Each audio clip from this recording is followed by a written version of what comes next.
Artists in the Renaissance. Donatello.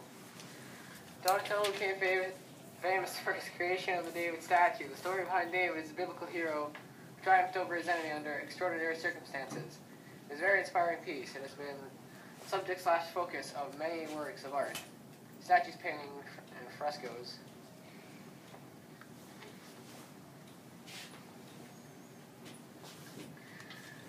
And all forms of writing explored the heroism of a youthful courage that David embodied as he faced Goliath, the Philistine giant.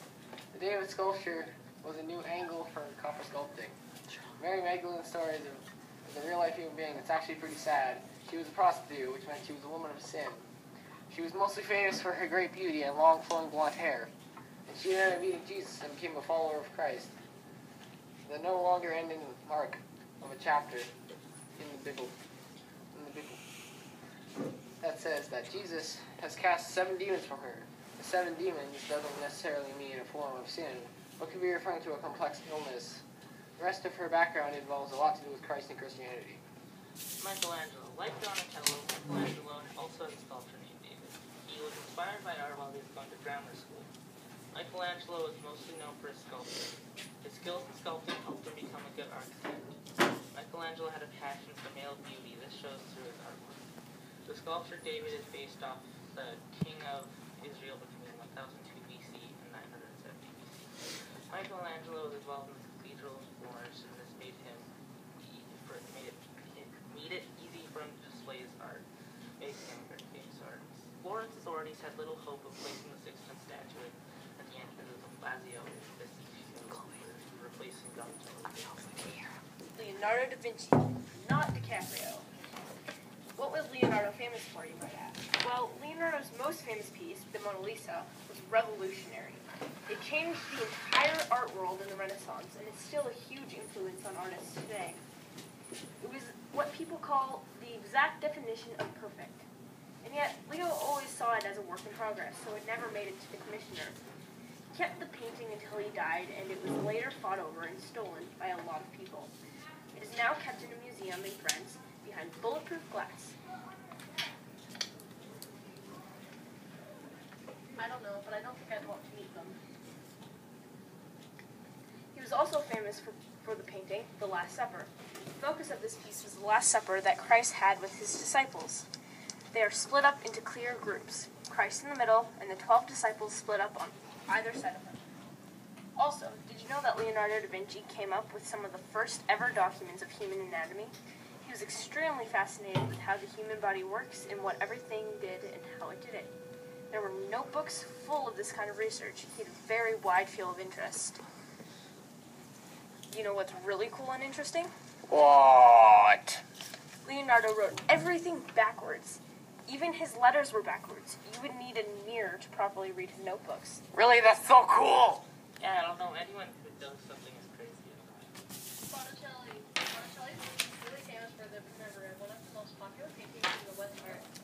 The painting was also named Allegory of Spring. Most critics agreed that the painting depicted a group of mythological figures in the garden. This allegorical for the lush growth of spring. Other meanings have also been depicted among them. The work sometimes, among them.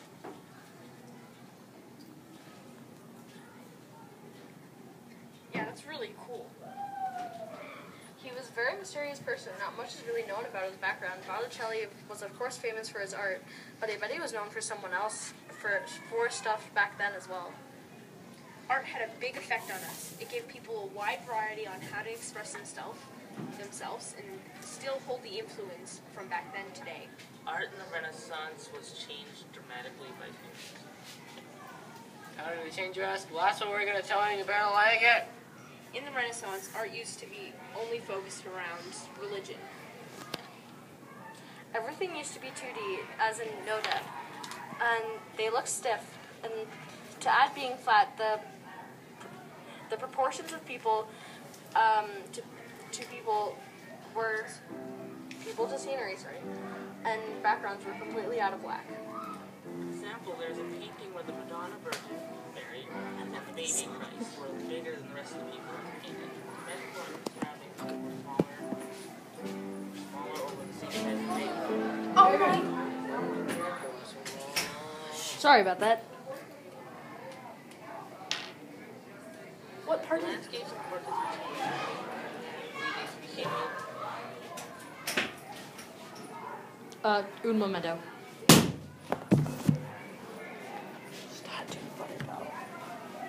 It's okay, it's okay, it's okay. Okay. I don't even remember what part we're on. We're having some technical difficulties. Please hold on.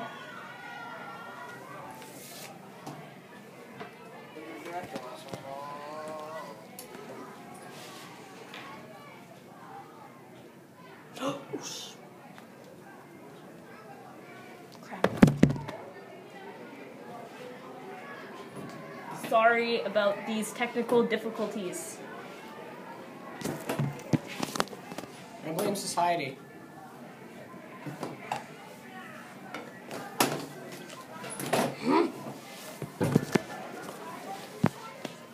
Play.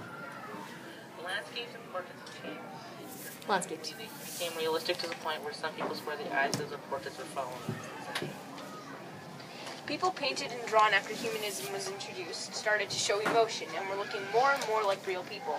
One example is the piece Expulsion of Adam and Eve. Color was used more in the backgrounds, people, etc. The paintings became way more intricate, and the artists were becoming more creative with their art.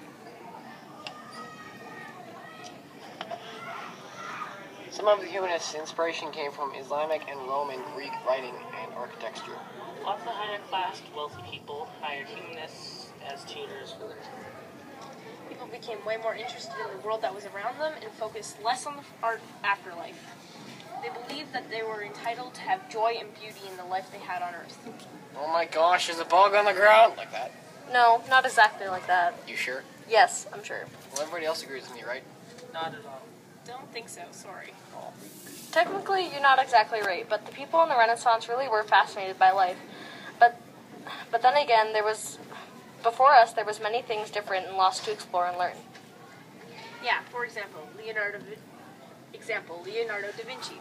He had a wide variety of studies. His research involved the study of plant life and even the human anatomy. Some people say that he drew the skeletons of the people he painted before the outer appearance, and that's why his paintings are so lifelike. Did they have a weird species? Like ones we don't have anymore or something? Maybe. Who knows, though?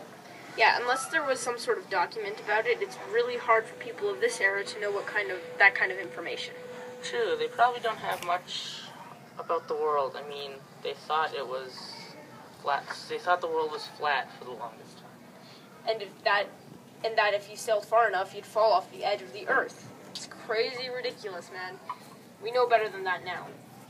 Yeah, I guess you're right about that one. Guess we should cut. Fun fact, Michelangelo is gay.